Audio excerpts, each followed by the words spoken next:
जय गुरुदेव, जय माँ काली। आज फिर हाजिर हूँ आपके सामने एक नई जानकारी, एक नए विषय के साथ, एक नई साधना के साथ। आज जिस विषय पे हम बात करेंगे, जिस विषय के बारे में तंत्र में आप लोगों को मैं समझाने जा रहा हूँ, ये तंत्र की कुछ गहराइयाँ हैं साधक के लिए, खास करके साधक के लिए, और उन लोगों के लिए जो अभी तंत्र के अंदर नए नए हैं, नए साधक हैं। जो चीज़ को समझना आप, क्योंकि मैं अपने जो तकरीबन वीडियो, लोगों के कमेंट्स और उनके जो मेरे पास कॉल आती हैं और जो वो मेरे साथ बातें शेयर करते हैं, कमेंट्स में लिखते हैं, उन्हीं चीज़ों को लेके मैं वीडियो बनाता हूँ कि किस चीज़ को लेके मेरे पास सबसे ज़्यादा कमेंट्स आ रहे हैं और कॉलें आ रही हैं। तो उसी मुद्दे को लेके मैं वीडियो बनाता हूँ। तो अभी जो मेरे पास जो मुद्दा सबसे ज़्यादा चल रहा है, जो मुझे मतलब मेरा ऐसा नहीं है कि कम से कम कि भाई कोई 20-30 साधक मेरे को या कोई 20-30 लोग मुझे कॉल करेंगे या कमेंट्स लिखेंगे। 2-4 कॉल भी या कमेंट्स भी ऐसे आ जाते हैं, तो उसी मुद्दे पे लेके मैं वीडियो बना देता हूँ। क्योंकि एक साधक को और लोगों को इस चीज़ की जानकारी होनी चाहिए, खास करके साधक को जो इस लाइन में चल रहा है। एक कहने को तो बहुत छोटा सा शब्द है, प्रत्यक्षीकरण, और इसकी गहराई में आप जाओगे तो जन्म लग जाता है इस चीज़ के लिए, सालों लग जाते हैं। तो जो साधक साधनाएं कर रहे हैं और वो है प्रत्यक्षीकरण की इच्छा रखते हैं, तो ये समझ लें कि प्रत्यक्षीकरण अगर हो जाए या किसी साधक पे कोई सवारी आ जाती है और उसके वचन हो जाते हैं, या प्रत्यक्षीकरण हो जाता है और उसके वचन हो जाते हैं, तो समझ लो साधक बंध गया, बंध गया उस शक्ति से, वह बंध गया। ऑब्वियसली मतलब आप चीज को समझो, एक साधक की जो आज़ादी होती है ना, एक तो आप नॉर्मल तंत्र है, आपने कोई मंत्र सिद्ध करा या कोई शक्ति है, जब तक आपका वो काम तो कर रही है लेकिन उसका प्रत्यक्षीकरण नहीं है आपके पास, और ना ही आपने उससे वचन लिए हैं। तो जब तक आपकी आज़ादी है, इस चीज़ को समझो आप। क्योंकि जब आपके उस शक्ति से वचन नहीं हुए और जब तक उसका प्रत्यक्षीकरण नहीं हो रहा है आपको, तो आप अपने अकॉर्डिंग अपना जीवन व्यतीत कर सकते हो, आप कुछ भी कर सकते हो। लेकिन अगर आपका प्रत्यक्षीकरण हो जाता है और आपके शक्ति से वचन हो जाते हैं, तो उसके अकॉर्डिंग आपको चलना पड़ेगा। ये बात अपनी लाइफ में आप गांठ बांध ले, और यही साधक गलती करता है। दुनिया प्रत्यक्षीकरण के पीछे भाग रही है, हमारे वचन नहीं हुए, ये नहीं हुआ। तो वही चीज़ मैं आप लोगों को समझा रहा हूँ कि प्रत्यक्षीकरण को एक हलवा मत समझो, या कोई भी शक्ति की चौकी आप पे आती है, प्रत्यक्ष होती है, वचन हो जाता है, इस चीज़ को आप हलवा मत समझो, बनाया खा लिया, चाउमीन ना समझो, खा लिया। ये बहुत ही गहराई है इस चीज़ के अंदर। क्योंकि अगर जो कोई साधक ऐसा है जो जिसे प्रत्यक्षीकरण हो रखा है, जिसके वचन हो रखे हैं शक्तियों के साथ, उस साधक से आप मिल लेना, कभी भी। उसकी पर्सनल लाइफ झांक के देखना आप उस साधक की, क्योंकि वो कैसे अपनी पर्सनल लाइफ में जी रहा है, क्या खाता पीता है, क्या नियम है उसके, कितने बंधन रहते हैं उसके ऊपर। अगर आप लोग इस चीज के लिए तैयार हो, क्योंकि साधक यही गलती करता है उससे, क्योंकि ये कलयुग है। कलयुग के अंदर कोई भी व्यक्ति है, स्त्री हो नारी हो, वो इन चीजों से कभी बचा ही नहीं है। लोभ, लालच, क्रोध, ये हमेशा ये चीजें रहेंगी। क्रोध ऐसी चीज है जिसे व्यक्ति काबू ही नहीं हो पाता है। लालच, लोभ, ये भी ऐसी चीज है।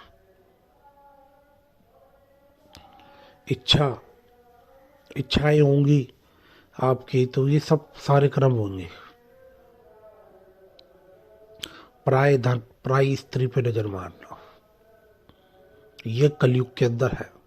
अब एक ऐसा साधक जिसका प्रत्यक्षीकरण हो रखा है और उसके वचन हो रखे हैं शक्ति से, अगर उसके मन में भी ये चीजें चलती हैं तो आप समझ सकते हो उसे शक्ति के अकॉर्डिंग चल रहा है, तो उसके घर में, परिवार में वो सदा ही परेशान रहेगा। हालांकि शक्ति है उसके पास, लोगों का कल्याण करता है, लेकिन वो परिवार में परेशान रहेगा, क्योंकि वो ये गलतियां कर रहा है, क्रोध कर रहा है, लालच कर रहा है।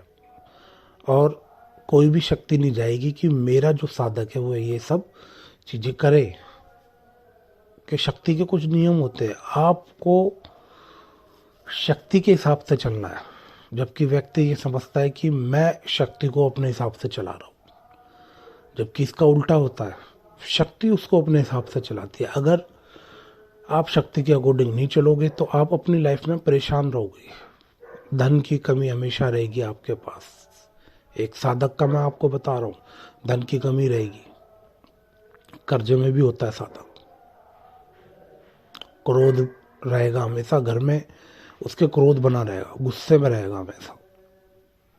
हमेशा पारिवारिक जीवन जो है उसका कलेश में बीतेगा। ये चीजें होती हैं कुछ, क्योंकि आप शक्ति के हिसाब से चल ही नहीं रहे।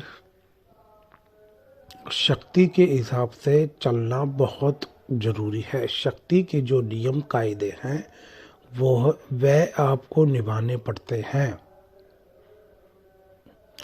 अगर मैं आपको यूं लगता है कि भाई मेरी ये बातें नहीं, ऐसा नहीं होता है, तो जिस साधक को आप जानते हैं, जिसके पास ऐसी कुछ शक्ति है, उसके नियम कायदे हैं उसके पास, उसका वचन हो रखे है, तो आप उस साधक से मिले और उसकी पर्सनल लाइफ देखें कि वो किस हिसाब से जीता है। वो दुनिया से बिल्कुल अलग पाएगा आपको। अब इसमें भी दो तरह की शक्तियां बट जाती है। एक उच्च कोटि की शक्तियां से वचन होना और एक निम्न वर्ण की शक्तियों से वचन होना। इन दोनों के साधक अलग अलग रहते हैं। अब कोई उच्च कोटि की शक्ति किसी साधक ने प्रत्यक्ष करके उससे वचन कर रखे, वह साधक आपको उसका भूत भविष्य और बताता है, तो आप उसके पास जाओगे, उसके चेहरे की आप रौनक देखना। आप उसके पास जाओगे तो आपको शांति मिलेगी, सुकून मिलेगा। जो वो कह रहा है बिल्कुल सत्य कह रहा है। उसकी बातें सुन के आप मग्न मुग्ध हो जाओगे। ये उच्च कोटि के साधक की निशानियां होती। लेकिन यही दूसरा साधक अगर उसके पास निम्न वर्ग की सिद्धियां हैं और वह भी वर्तमान या भविष्य बता रहा है, लेकिन उसके पास आपको सुकून नहीं मिल रहा, उसको देख के आपको उचाट हो जाता है, तो ये उसकी पहचान है कि भाई इसके पास उच्च कोटि की शक्तियां या सिद्धियां नहीं है। इतने कुछ ऐसी शक्ति अपना रखी है निम्न वर्ग की, लेकिन काम तो कर रही है, लेकिन दूसरे व्यक्ति को सुकून प्राप्त नहीं होता उससे मिलके। मन उचाट हो जाता है कि भाई ये कैसा यार, कैसा आदमी है, ये कैसे रहता है, मतलब। तो जो भी साधक मेरी ये वीडियो सुन रहा है, वह इस चीज को समझे। अगर प्रत्यक्षीकरण हो गया, वचन हो गए, तो वे शक्ति के अकॉर्डिंग बन जाएगा। चाहे दैविक शक्ति हो और चाहे तामसिक शक्तियां हो, निम्न वर्ग की शक्तियां हो, जिन, परी, जिन्नात, पिशाच, डाकने, शाकने, या देवी देवता हो, माँ काली है, भैरव है, मसानी है, बंगलामुखी है। तो ये भी उच्च कोटियों की जो शक्तियां हैं, और भी उच्च कोटि की 10 महाविद्या है। इसका साधक अलग ही होता है, और निम्न वर्ग की सिद्धियों का, शक्तियों का साधक अलग होता है। दोनों साधक में जमीन आसमान का फर्क है। तो लाइफ वचन होने के बाद लाइफ बिल्कुल बदल जाएगी, अगर आप लोग उस चीज के लिए तैयार हो, अपने परिवार का त्याग देने के लिए तैयार हो। क्योंकि परिवार से भी कई चीज़ें आपको छोड़नी पड़ती हैं कि भाई मैं ये नहीं कर सकता, मैं ये खा नहीं सकता, मैं इस टाइम नहीं सो सकता, मुझे इस टाइम पे उठना है। कई नियम कायदे हो जाते हैं, और साधक यूँ सोचता है कि मैं शक्ति को अपने हिसाब से चला रहा हूँ, जबकि शक्ति उसको अपने हिसाब से चलाती है। अगर साधक उसके हिसाब से नहीं चलता है तो वो परेशान होता है। फिर शक्ति उसका अपना दंड है, क्योंकि आपने उससे वचन कर रखे हैं, प्रत्यक्षीकरण हो रखा है आपका, तो वो दंड देगी। उस दंड के लिए साधक को तैयार रहना चाहिए। तो प्रत्यक्षीकरण होना और वचन लेना कोई हलवा नहीं है। इस चीज को समझना अच्छे से, जो आज मैंने आप समझाना चाहता हूं। फिर वचन लेने के लिए किसी भी शक्ति से उस पर साधक की मेहनत होती है। शक्ति तो आ जाती है, लेकिन उसकी सालों लग जाते हैं वचन लेने के लिए। गुरु शक्ति दे देता है, प्रदान कर देता है, जिसे आज के इस वक्त में लोग कहते हैं सिद्धि ट्रांसफर। गुरु उस चीज को कर देता है, लेकिन एक साधक पे निर्भर होता है उस शक्ति से वचन लेने के लिए कि वो उसके ऊपर उसकी कितनी सेवा कर रहा है, कितने नियम कायदे कर रहा है। जो गुरु ने मार्गदर्शन दिखाया है, क्या वह नियम पूरे कर रहा है? जब आप वो नियम ही पूरे नहीं करोगे तो शक्ति से वचन कैसे हो जाएंगे? क्योंकि वचन भी गुरु ही करवाता है, ये बात ध्यान रखना।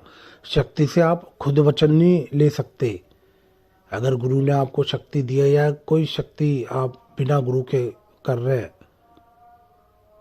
तो शक्ति से जो वचन होंगे वह गुरु ही करवाएगा, बिना गुरु के वचन नहीं होंगे। ना शक्ति आपको वचन करेगी, क्योंकि शक्ति आपको इतना नहीं जानती जितना जिस गुरु ने आपको दिया उस गुरु को जानती है शक्ति। उसी से वचन होंगे, वही गुरु कराएगा।